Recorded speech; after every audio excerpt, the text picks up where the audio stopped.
Here we know that Christmas will be green and bright. The sun will shine by day and all the stars at night.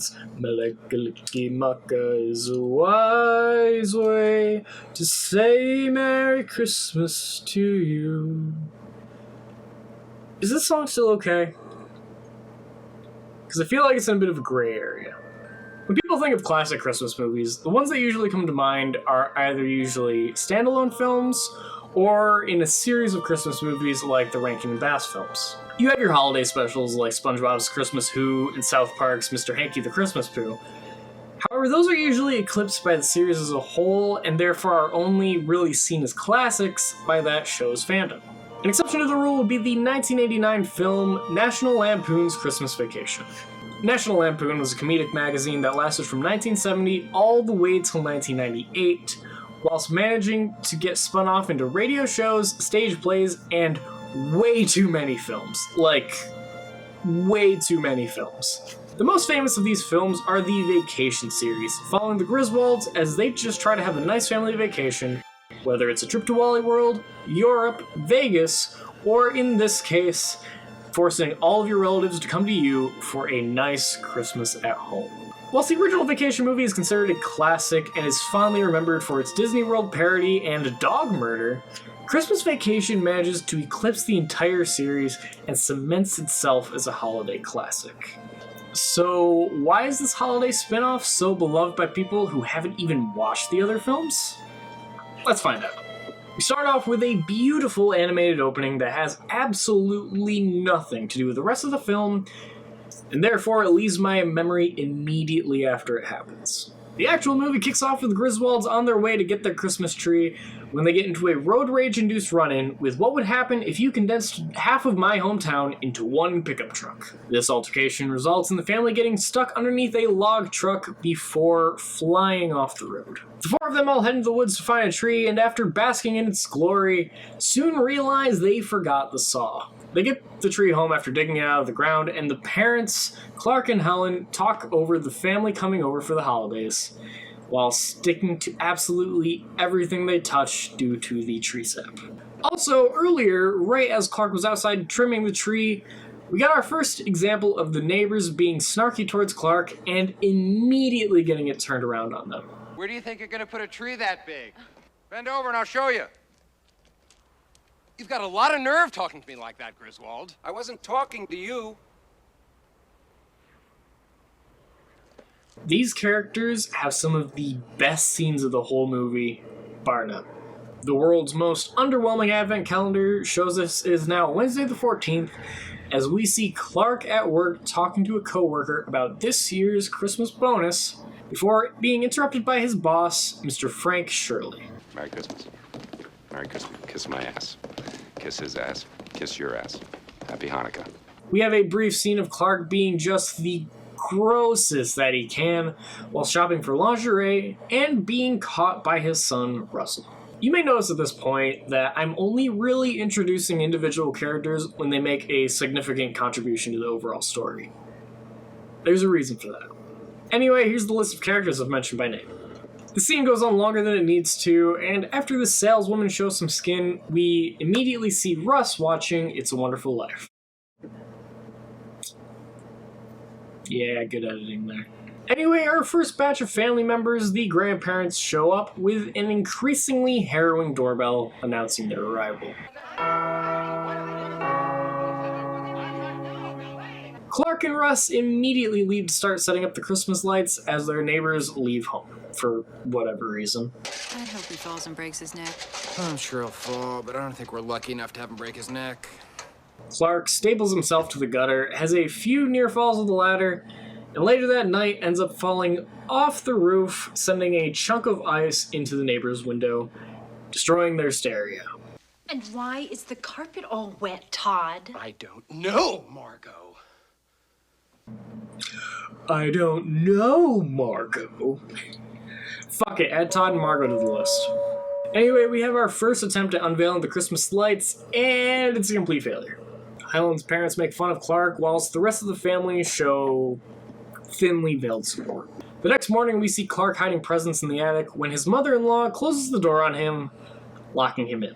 Side note, what the fuck? Anyway, the whole family leaves to get breakfast and go shopping, leaving Clark to watch old home movies until they get back and Helen opens the door, causing him to fall through. Later that night, Clark is back at it again with the lights, and we find out they weren't working because of the switch that controlled the outlet being off. The lights are turned on and back off, and on and off, and finally on one last time, as it wows the whole family and causes the neighbors pain. God. Oh my God. Clark hugs his family and discovers that Cousin Eddie and his family have arrived unannounced, bringing their 2 youngest children and dog with them. Now, Eddie's family are returning from the first vacation film, with both the actors for Eddie and his wife reprising their roles. Growing up, I've always loved the Cousin Eddie character, specifically for how he's portrayed in Christmas Vacation. I also enjoy his role in Vegas Vacation, but this was the movie that made me love his character. Anyway, they're all staying until New Year's, and they become very important throughout the second act. Well, we're pretty well set up there in the RV. I'll get back to that later. We get the return of the world's most underwhelming advent calendar, showing us it's now Sunday the 18th. Why is the extended family there for so long? Because the film spares us from seeing the calendar 11 times, it's hard to pinpoint exactly when the grandparents first arrive, but it looks like it was on the 14th, meaning since Eddie's family isn't leaving until after New Year's, the Griswolds will have had house guests for up to 18 days, or just over 2.5 weeks. Why? Who has guests over for that long, especially surrounding a holiday? Like, not only that, but unless they have an insanely long winter break, Russ and his sister are still in school whilst having 4 to 10 extra people in their house. Why did they have to show up 11 days early? I may be overreacting. To be fair, I never liked having family over for an extended period of time, and I'm also really not that big of a fan of staying at someone else's home for more than a few days. So this seems like hell for me. We have a brief scene with Clark and his boss, but who cares about that? Up next is the sledding scene. Clark greases up his sled and immediately regrets it. Later, dudes. Let her rip, Kingpin. Clark starts sledding around at the speed of sound, going through snowbanks, crashing through the wall of what looks like some type of shed, skidding into traffic, and eventually crashing into a donation box in front of the Walmart. Jumping ahead to the 21st, and Clark is worrying about his bonus and whether or not he'll be able to afford his pool. Have I mentioned his pool yet?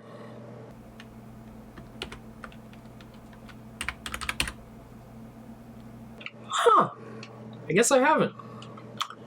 Well, Clark wants to use his Christmas bonus to buy a pool, but up until Christmas Eve, he only mentions it in scenes where he's at work. And those scenes are very boring. Anyway, later that night, we see Clark staring out the window, fantasizing about having a pool, and because it's Clark, he dreams of the lingerie saleswoman stripping off her bathing suit and jumping in. As he's drooling over the imaginary skinny dipping, Eddie's youngest daughter, Ruby Sue, walks downstairs and mistakes the horn dog for Santa Claus, scaring him right before he can see the saleswoman's fictitious tits. Santa Claus! Uncle Clark, are you... Clark talks with her about Santa and learns that her and her brother haven't been getting presents the past couple of years, seemingly because Eddie can't afford it. Clark consoles her and assures her that Santa makes it to his house every year, and that she will get a present this time around. Ruby Sue has very little to do with the rest of the film, and the next morning, Eddie empties the RV septic tank into the storm drain. Shitter was full! Anyway, Clark offers to buy presents for Eddie's kids. Eddie reluctantly accepts, and the calendar makes its way to the 24th. Oh my god, these scenes are so short. It seriously feels like they let the first act breathe pretty well and then just jump to warp speed for the second. This pacing is just so odd. Well, we add Clark's aunt and uncle to the fray as they both arrive, bringing their cat and some lime jello, both wrapped up as presents. It's lime. We go straight into dinner and have our first example of Aunt Bethany being oddly patriotic, saying the Pledge of Allegiance instead of grace. One nation indivisible, with liberty and justice for all. Clark cuts into the turkey, and it's completely dry and hollow inside. A scene of them eating the subpar dinner with little to no dialogue goes on for way too long. It almost seems like they could have allocated more time to whether or not Eddie's kids were getting presents, but what do I know? Whilst looking for Uncle Lewis's cigars, Clark discovers that the lights on the tree are unplugged and plugs them back in, electrocuting the cat who was chewing on the cords. That thing had 9 lives. She just spent them all. Woo! Clark returns from disposing of the chair the cat was fried under right before Uncle Lewis burns down the tree with his cigar. To be fair, if a tree burns to a crisp as quickly as that one did, then it was dried out and needed to be watered more. The dog drank the tree water. I forgot the dog drank the tree water. Clark finally gets what he thinks is his Christmas bonus, and before opening it, tells everyone his plans of getting a pool with the money, only to find out it's actually a membership to the Jelly of the Month Club. In a rage, Clark says he wants to have his boss brought to him so that he can tell him off, a statement that Eddie takes a little too literally. Clark then cuts down a tree from his yard, sending it through his neighbor's window, before setting it up in his house and accidentally letting in a wild squirrel. Clark and his father try to trap it when chaos ensues as they all run through the house before Clark opens the door, allowing the squirrel and Eddie's dog to attack Margaret. After yet another freakout, Clark and his father have a heart-to-heart, and he finally calms down and recites The Night Before Christmas. As he's making his way through the story, however, Eddie shows up with Mr. Shirley all tied up. Mr. Shirley fires Clark and threatens to have Eddie arrested before learning why Clark was upset in the first place and deciding to give him the bonus after all. Just as the family starts celebrating, though, they get swatted. Because of course they do. You want to come in, you are going to have to break down the goddamn door! Mr. Shirley explains the situation to the cops and his wife before everyone is drawn outside by what the kids think is Santa, but is actually just fumes from the storm sewer. The sewer blows up, sending Uncle Lewis and the plastic yard Santa flying, and prompting Aunt Bethany to lead everyone in singing the Star-Spangled Banner.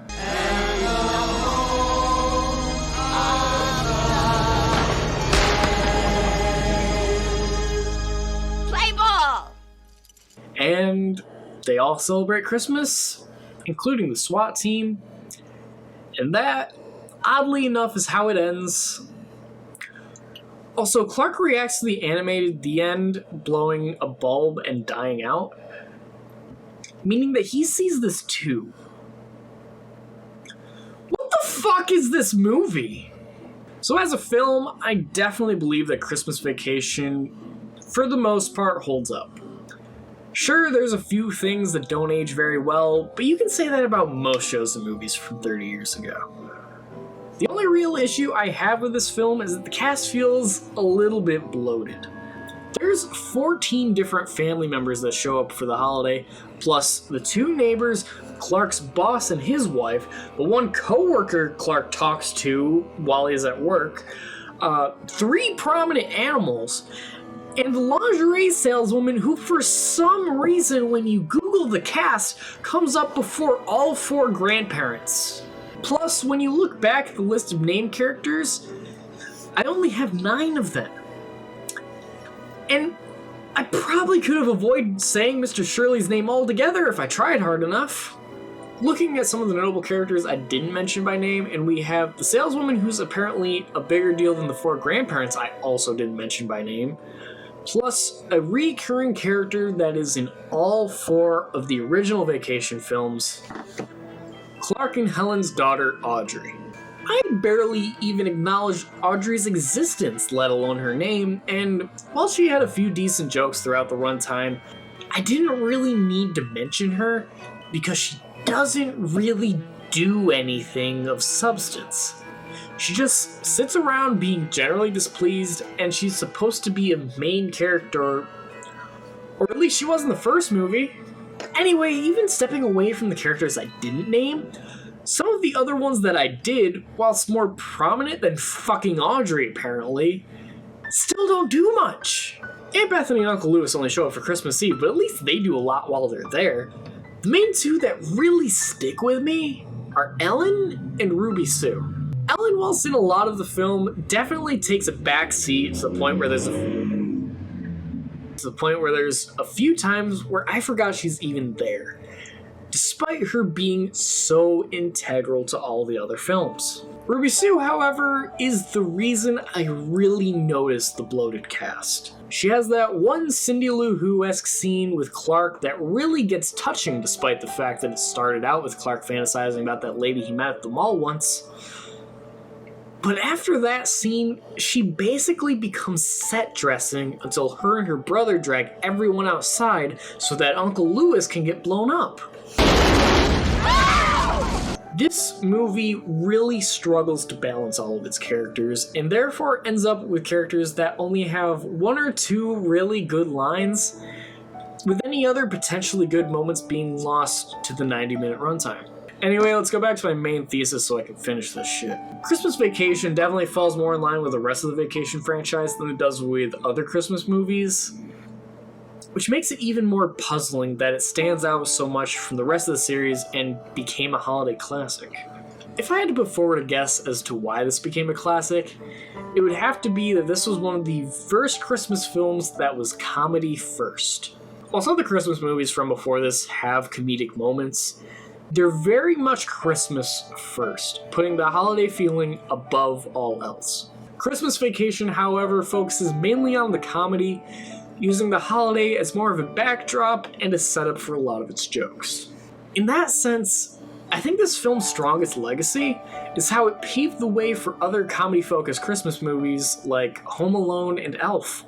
Whether you're a fan of the National Lampoon brand of comedy or not, you can't deny the importance of this film. Anyway, thank you all for watching. Make sure to subscribe to the channel, follow me on all of my social media, including my new Twitch channel, and if you'll excuse me, I have something I need to work on.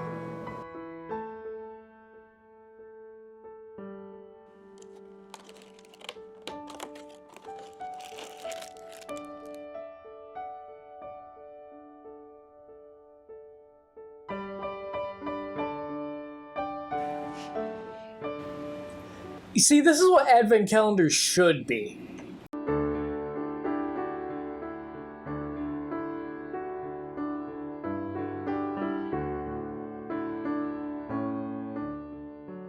Alright, I have just gotten word that Tim and Eric were in the new George Harrison music video, so now I need to look at that. George Harrison is dead.